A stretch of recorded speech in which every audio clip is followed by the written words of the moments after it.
అమ్మా నాన్న అనాథాశ్రమంలో ఆశ్రయం పొందుతున్న మరో పెద్దాయన తన సొంత వారి చెంతకు చేరాడు.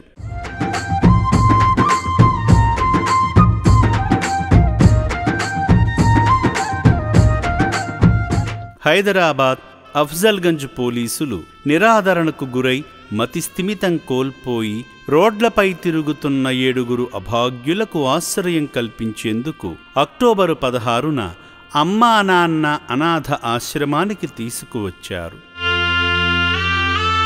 నా పేరు ఆదిల్ అహ్మద్. మా CI sir Ravi sir, SI sir Niranjan sir, మేము అఫ్జల్గంజ్ పిఎస్ అఫ్జల్గంజ్ ఏరియా నుంచి తీసుకొచ్చినాం ఈ అనాథాశ్రమంకి. ఆ 7 పాటు రక్షణాలయానికి చేరిన ఈ పెద్దాయన పేరు కె వెంకటేశ్వరులు.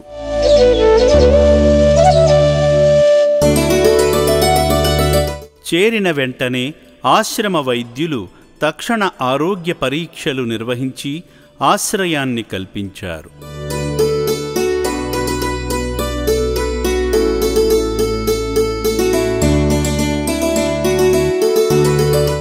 శ్రీ పుణ్యలింగేశ్వర స్వామి అనుగ్రహంతో వెంకటేశ్వరులు తన కుటుంబీకుల ఫోన్ నెంబర్ చెప్పగా వెంటనే ఆశ్రమ సిబ్బంది వారికి కాల్ చేసి విషయం తెలియజేయడంతో అక్టోబర్ 20న వారి కుటుంబ సభ్యులు ఆయనను తీసుకువెళ్లేందుకు ఆంధ్రప్రదేశ్ ప్రకాశం జిల్లా చాపలమడుగు గ్రామం నుండి అమ్మా నాన్న అనాథ ఆశ్రమానికి వచ్చారు.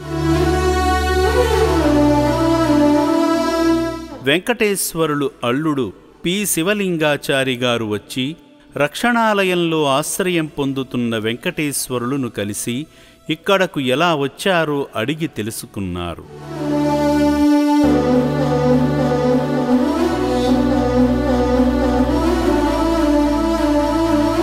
ఈ సందర్భంగా శివలింగాచారి గారు మాట్లాడుతూ, నా మావయ్య వెంకటేశ్వరులు గారు అమ్మా నాన్న అనాథ ఆశ్రమంలో ఉన్నారని తెలుసుకొని ఆయనను తీసుకువెళ్లేందుకు వచ్చానని, ఇకపై ఆయన పూర్తి బాధ్యత తీసుకుంటానని చెప్పారు.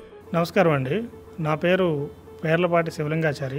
మాది ఆంధ్రప్రదేశ్ ప్రకాశం జిల్లా చాపలమడుగు గ్రామం.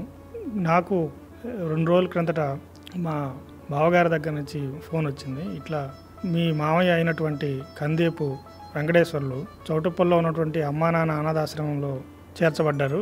మీరు వాళ్ళకి సంబంధించినటువంటి వ్యక్తులు ఎవరైనా సరే ఉన్నా సరే వచ్చి తీసుకెళ్ళమని చెప్పి నాకు ఫోన్ చేశారు. సో దానికి అనుగుణంగా నేను వచ్చి ఇక్కడ నా ఆధార్ కార్డు అన్ని మొత్తం వివరాలన్నీ నాకు సమర్పించి నేను మా మామయ్యని నాతో పాటు తీసుకుని వెళ్తున్నాను. ఇక మీద మళ్ళీ ఇటువంటి పర్యవసానాలు ఎప్పుడు జరగకుండా ఉండే విధంగా జాగ్రత్తగా ఉండే విధంగా చూసుకుంటా అని చెప్పి నేను ఇక్కడ తీసుకెళ్తున్నాను. Thank you. ఈ మేరకు వెంకటేశ్వరులను తీసుకువెళుతున్నట్లు హామీ పత్రంపై సంతకం చేశారు.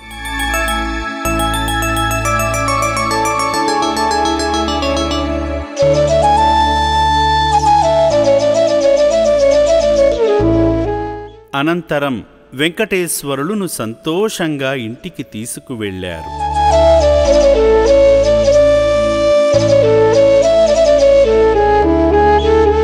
ఈ మహత్కార్యంలో భాగమైన పోలీసులకు, సామాజిక సేవకులకు, స్వచ్ఛంద సంస్థలకు అమ్మా నాన్న అనాథ ఆశ్రమం పేరు పేరునా ధన్యవాదాలు తెలియజేస్తోంది. శ్రీ పుణ్యలింగేశ్వర స్వామి అనుగ్రహంతో ఆశ్రమంలోని మిగిలిన అభాగ్యులు కూడా వారి సొంత గూటికి చేరాలని మనసారా కోరుకుందాము.